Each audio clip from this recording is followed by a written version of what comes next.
The sound cut through the silence like a dropped glass. Not a loud sound initially, just a brittle, sharp clack, the kind of noise that signals deep structural disrespect. It was 3 minutes past midnight on a Thursday, in a hushed booth at the Corinthian Room, a place where deals worth more than small nations were quietly sealed over dry martinis and silence. The atmosphere had just fractured. Brad Harrison, the highly paid publicist for Arthur Vance, was asleep, deeply, pharmaceutically asleep, in his Upper East Side apartment when the first call came in. He ignored it. He was under strict instructions from his doctor. No calls between 11 p.m. and 6 a.m., or the stress will flatline you. The second call was different. It wasn't a ring. It was a rapid-fire sequence of texts from his junior associate, Dana. Each one landed with the heavy thud of impending disaster. 9/11. Brad, wake up. It's happening again. The fingers, oh my God, the fingers. Brad's eyes snapped open, instantly dry. He grabbed the phone, his heart hammering against his ribs like a panicked drummer. He didn't even need to read the full thread. He just saw the name, Vance. Arthur Vance, the client who paid Brad enough to live comfortably for 3 lifetimes, yet who insisted on burning it all down every 6 months. Vance, the wonder kind of disruptive finance, whose arrogance was less a character flaw and more a core business strategy. Brad scrolled to the bottom. There was a link, a grainy, slightly shaky photo taken from across the mahogany-paneled dining room. It was poor quality, but the composition was devastatingly clear. In the foreground, a large, diamond-encrusted hand, Arthur's, was raised mid-snap, the thumb pressed against the middle finger, executing the universal gesture of entitlement. And receiving that gesture, standing perfectly still, her posture rigid, her face caught in a terrifying blend of absolute shock and cold surgical fury, was the one person in American culture you absolutely, unequivocally do not disrespect. The judge. Brad stared at the photo. The details were specific, damning. The judge's iconic dark suit, the silver glint of her watch, the way the chandelier light caught the razor-sharp edge of her bob. She wasn't just standing near the table. She was staring down Arthur Vance. He didn't know the conversation. He didn't need to. He knew Arthur. He knew the judge. He felt the nausea rise. This wasn't a PR crisis. This was a cultural detonation. He scrambled out of bed, grabbing his laptop. The story was already moving faster than he could breathe. It hadn't hit the major news desks yet, but the whispers, the screams, were starting on social media. Brad clicked the first link. It was a raw video snippet, 30 seconds long, posted by a highly exclusive anonymous diner who clearly understood the power they held. The caption was brutal in its simplicity. He thought she was a server. He learned otherwise. The sound of the snap played again, tinny and arrogant, echoing in the quiet luxury of Brad's apartment. The snap heard round the digital world. Brad ran a hand over his face. "God damn it, Arthur," he whispered into the empty room. "What have you done?" To understand the sheer magnitude of Arthur Vance's mistake, you had to understand the two people involved, and the precise moment in history they occupied. The judge was not merely a television personality. She was an institution. A retired family court judge, she had built a massive second career dispensing swift, unvarnished justice. Her brand was rooted in absolute zero tolerance for excuses, manipulation, and especially entitlement. She was the collective conscience of a nation weary of nonsense. Her life, before the Corinthian Room, had been one long, exhausting campaign against the frivolous. Every ruling, every glance, every short, sharp sentence delivered on TV reinforced her central message. Own your choices. Respect the room. Just that morning, she had been on a cross-country flight, landing in New York for an urgent board meeting regarding a substantial charitable foundation focused on civil legal aid. Her exhaustion was profound, a deep ache in her bones that no amount of first-class comfort could erase. But the moment she stepped out of the black sedan and into the discreet entrance of the Corinthian, the public persona clicked into place, perfectly composed, perfectly formidable. She carried the weight of her authority effortlessly, like a heavy silk cloak. She wasn't dressed to impress anyone in a restaurant. She was dressed to command respect in a boardroom. Her suit was charcoal gray, tailored impeccably, severe. Her small leather clutch held far more important documents than tips. She was there to talk serious money, serious policy. She was completely out of context as a server, yet entirely believable as a figure of authority. Now, consider Arthur Vance. Arthur had turned 35 2 weeks prior and had celebrated by acquiring a $40 million penthouse in Miami and a small, struggling professional sports franchise purely for social leverage. His wealth, estimated north of $2 billion, was new, blinding, and fundamentally unearned in any traditional sense. It came from algorithmic trading, crypto ventures, and complex financial instruments that evaporated into thin air the moment you tried to explain them. Arthur had never had to wait for anything in his adult life. Waiting signaled inefficiency. Waiting implied he was not the most important person in the room. His personal philosophy, which he had irritatingly shared in a recent podcast, was simple. The world is designed to serve you. If they fail, they are broken, not you. This entitlement was currently festering in the broader cultural landscape. Civility was at an all-time low. Social media had democratized contempt. Politicians openly mocked opponents with schoolyard cruelty.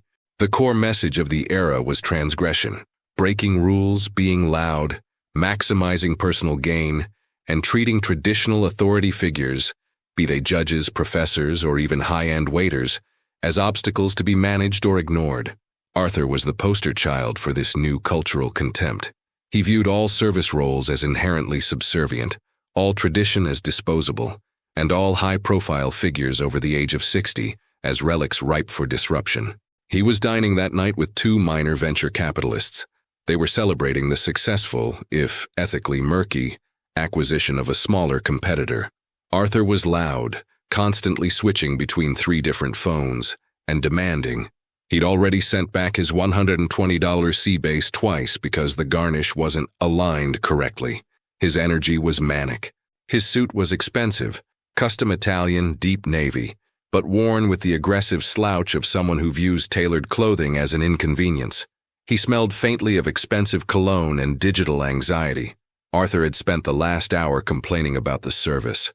"Why are they so slow?" he'd muttered loudly, scanning the room. "These places trade on efficiency. If you want ambience, go to a museum. I want results." He had no idea who else was in the room. He was too consumed by his own orbit to notice the low hum of power emanating from the judge's corner booth. Marco, their assigned waiter, was a 70-year-old immigrant, a master of his craft, who had served diplomats and presidents for 4 decades. Marco moved with the quiet dignity Arthur found infuriating. Marco treated Arthur like he treated everyone, with professional distance and utter neutrality. It was exactly this neutrality that Arthur misinterpreted as slowness, or worse, disdain.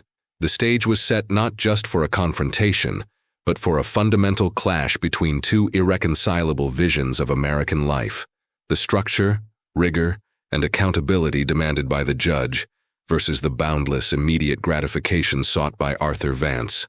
The Corinthian room was a museum dedicated to quiet power.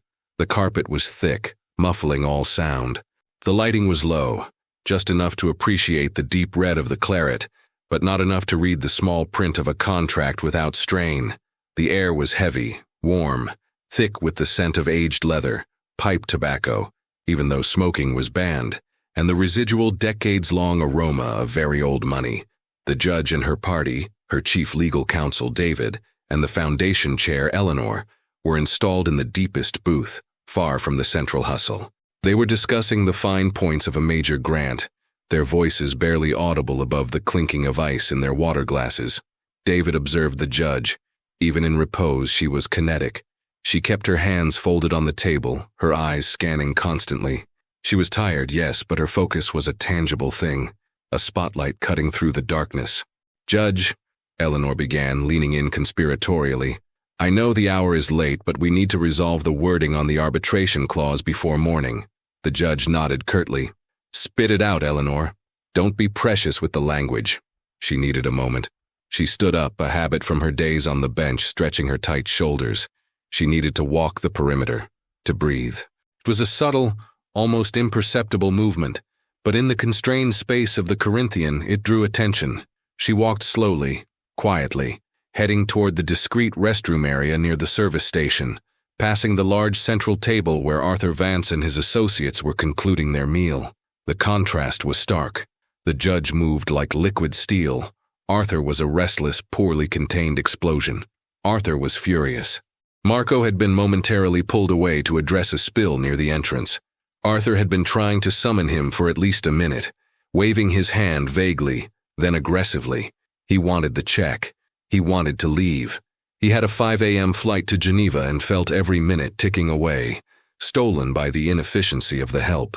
He slammed his water glass down, hard enough that the ice rattled violently. "Seriously?" Arthur muttered to his associates, his voice loud enough to carry, overriding the soft jazz piped through the ceiling speakers. "Are they all having a smoke break? I swear you can't get good service anywhere anymore. It's like they actively hate money." His associates chuckled weakly, trained by years of corporate life to laugh at the boss's worst jokes. Arthur leaned back, his eyes darting around the room, searching for a face that looked like it belonged to the service industry. He wanted someone with authority, someone he could lecture, someone who could instantly fix the problem. He saw her. The judge had paused near the main service station, right on the boundary line between the dining area and the kitchen, talking to a sommelier about the rare Chablis they had just finished. She was standing next to a large, empty service cart. To Arthur, in his myopic rage, the visual information registered instantly and disastrously. A small woman, dressed in a severe dark uniform, the charcoal suit, standing next to the place where orders are filled, and she looked serious, which Arthur equated with managerial, or at least senior staff who should be handling his issue. She looked exactly like the kind of high-level maitre d' or supervisor who needed to be reminded of the hierarchy. He narrowed his eyes. The clock was ticking. He had no time for subtlety. He needed an immediate response. He didn't bother speaking. Why use precious breath when a gesture would suffice? Arthur lifted his hand from the table. His two associates, mid-40s, already slightly ashamed of their boss, froze, sensing the approaching train wreck. Arthur looked straight at the judge. Then, he delivered the definitive sound of contempt. Snap. The sound was not loud, but in the cavernous, quiet room, it resonated with obscene clarity. It was a singular, sharp report that cut across the velvet darkness and the gentle melody of the piano. It was the sound of command, and it was deeply insulting. Arthur watched the woman freeze. The sommelier she was talking to paled instantly and turned to Arthur's table, ready to apologize profusely for the interruption. But the judge's presence held him in place. The judge turned slowly, deliberately, the movement of her head controlled, measured. Her gaze fixed on Arthur Vance across the room. Arthur, seeing he had her attention, snapped again, louder this time. He accompanied it with a slight impatient tilt of his head toward his empty water glass, the universal sign for, "Get over here now."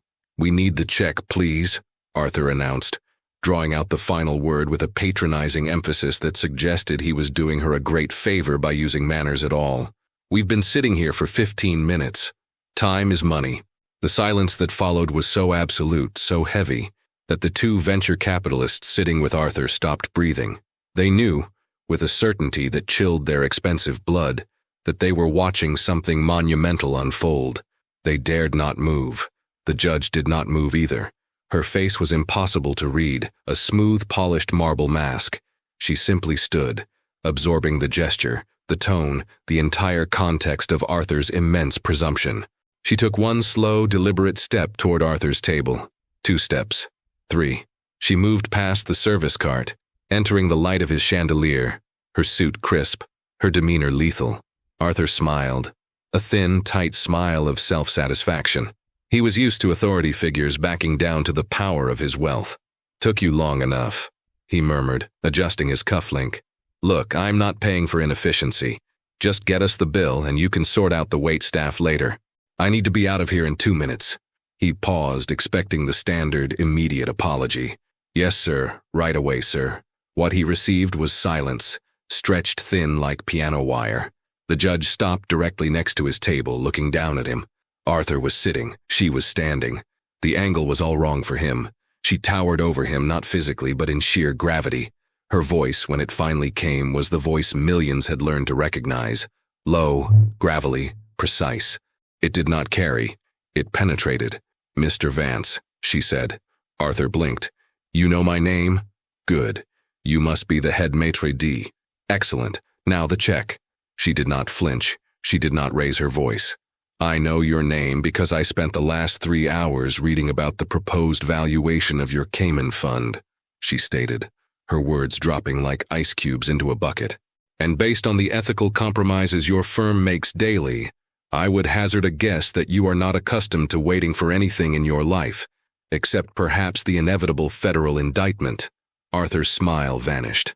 The color drained from his face so fast it was like watching a graphic filter being applied in real time. He registered the severity of her gaze, the authority in her voice, and the devastating precision of her language. He tried to recover, leaning forward, an aggressive move that failed utterly. I don't know who you think you are, he stammered, the confidence cracking like cheap china. But you need to get back to your job. The judge raised one eyebrow.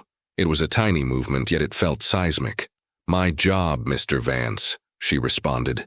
The Mr. delivered with scalding contempt, was, for 25 years, to maintain order and dispense justice in the state of New York. I specialized in people who mistook manners for weakness, and I assure you, I was very good at it.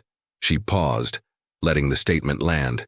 You assumed, because I am a small woman wearing a suit and standing near the service area, that I was here to take your order, that I was subservient to your timetable. She leaned closer, placing her hands on the table edge, forcing Arthur to shrink back into the plush upholstery. The air was suddenly thick with ozone. Let me be clear, Arthur Vance, she stated, using his first name like a verbal slap.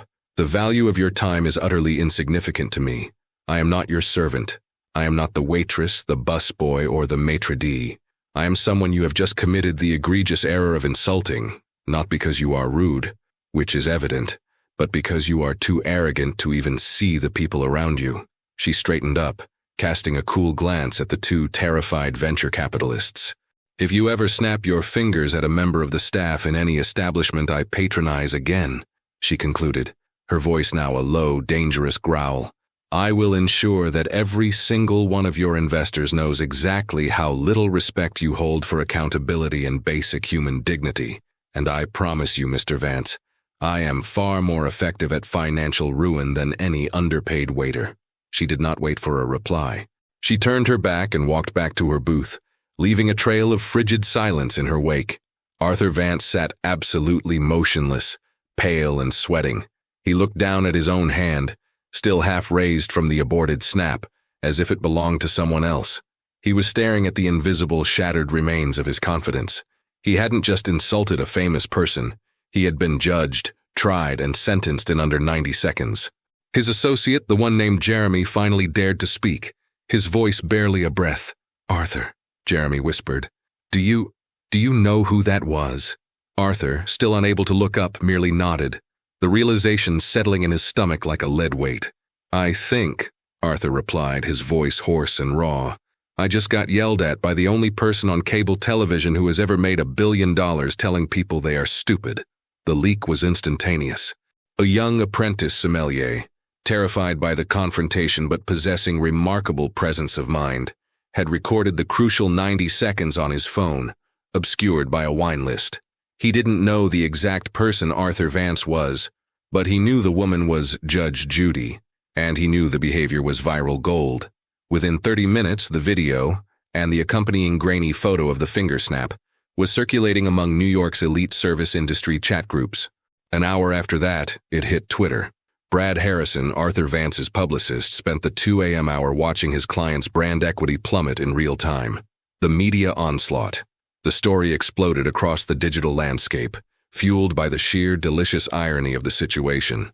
Headline TMZ'd. Arrogant hedge fund bro mistakes. Judge Judy for a waitress gets Judgment Day. Headline The Financial Times. Online. Vance's volatility under scrutiny following bizarre restaurant confrontation. Breaking news alert. The 90-second video clip titled The Snap hit 10 million views before dawn. The internet reacts. The feedback loop was vicious, immediate, and overwhelmingly against Arthur. People used the incident to vent every frustration they had about entitlement, wealth disparity, and the decline of basic manners. Twitter, X. Reaction. Serve the rich. Arthur Vance thought he could snap his fingers at accountability. Judge Sheindlin proved that some people still hold the high ground. Pay attention, privileged children. The snap, Judge Judy. Crypto clown car. Is this why my Vansco stock is down 4% pre-market? My dude just got digitally executed by a grandma in a power suit. LMAO. Real Marco NY, a supposed account for the real waiter. Bless the judge. We see these guys every night. They don't see us. Tonight, one of them saw fire. Vance watchdog. Imagine having $2 billion and still not being able to manage 3 minutes of patience. This isn't just rudeness. It's a personality defect that explains his entire investment strategy. Reckless disregard for consequences. YouTube comments on the video 24 hours later. User 4982. I literally played this clip for my kids 5 times. This is the definition of fuck around and find out. She didn't yell. She assassinated him with dignity. User NYC Foodie. I recognized the Corinthian. That place is dead silent. The sound of that snap must have been physically painful for everyone else trying to have a quiet scandal. User Karma is queen. The way she says Mr. Vance. Pure ice. You can see the moment he realizes she isn't just famous. She's fundamentally powerful. The panic in Arthur Vance's camp. Brad Harrison was pacing his office, the phone pressed to his ear, listening to Arthur's frantic, self-pitying defenses. It was dark, Brad. She was in a dark suit. How was I supposed to know? She doesn't look like that on TV. Arthur screamed into the phone from Geneva, where his important meeting was dissolving faster than sugar in hot coffee. Arthur, you don't snap your fingers at anyone, Brad hissed, rubbing his temples. Especially not in a high-profile establishment. But you snapped your fingers at the one person who has built a brand on punishing disrespect. This isn't a parking ticket, Arthur. This is an indictment of your soul. The consequences were immediate and financial. The board meeting Arthur was scheduled to attend in Geneva, relating to a crucial partnership with a major European bank, was abruptly postponed. The bank chairman, a stickler for old-world decorum, reportedly emailed Arthur simply with the link to the snap video and a one-word subject line, unacceptable. Brad fought desperately to draft a statement. They tried denial. It was misidentified. Then apology. Mr. Vance sincerely regrets the misunderstanding. But the truth was out. Arthur had been caught being exactly who he was, a petulant, entitled bully. The judge, meanwhile, remained completely silent.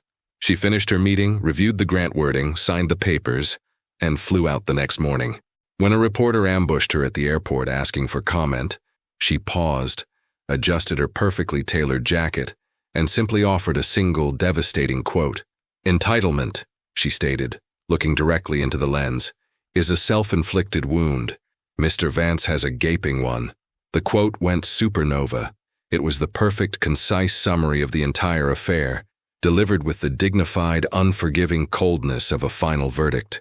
Months later, the reverberations were still being felt. Arthur Vance's firm, Vance Co., was subjected to renewed scrutiny, not necessarily because of the snap itself, but because the incident had provided a cultural Rosetta Stone for his overall character. If he treats service staff this way, how does he treat small investors, competitors, regulators? His reputation, built precariously on the illusion of genius, was now tainted by the stain of boorishness. He was no longer the brilliant disruptor. He was the finger snapper. He started losing major media appearances, and his public profile dwindled into the ignominy of being a viral punchline. Marco, the veteran waiter, became a minor local celebrity. He was offered interviews, which he politely declined, maintaining the quiet dignity of his profession. When asked by a colleague if he felt satisfied, Marco simply pointed to the judge's quote about entitlement and said, "She said all that needed to be said." The incident at the Corinthian Room was ultimately more than just a celebrity scandal. It was a microscopic morality play that captivated the public because it affirmed a deep-seated suspicion that wealth often masks profound character deficits, and that true power resides not in money, but in dignity and moral authority. Arthur Vance's mistake was not simply thinking the judge was a waitress. His fundamental error was believing that the person who serves the water, cleans the floor, or processes the payment is inherently lesser than the person consuming the goods. He confused service with servitude and wealth with worth. The judge's response was effective because it didn't meet his rudeness with counter-rudeness. It met his arrogance with icy, legal-grade analysis. She didn't need to shout. She just needed to remind him, and the world, of the cost of hubris. She used the sharp, clean tools of logic and consequence that she had wielded for decades. Arthur Vance had bought everything in his life: expensive suits, faster cars, bigger houses. But in that moment, in the oppressive silence of that quiet room, he discovered there were some things you simply could not purchase: patience, respect, and the ability to recognize true authority when it was staring you down. He paid the highest price for his impatience. He became a cautionary tale, etched forever into the viral history of the internet. He learned the hard way that when you snap your fingers, you risk summoning not a servant, but a judge. The world needs more people like this. Share if you agree.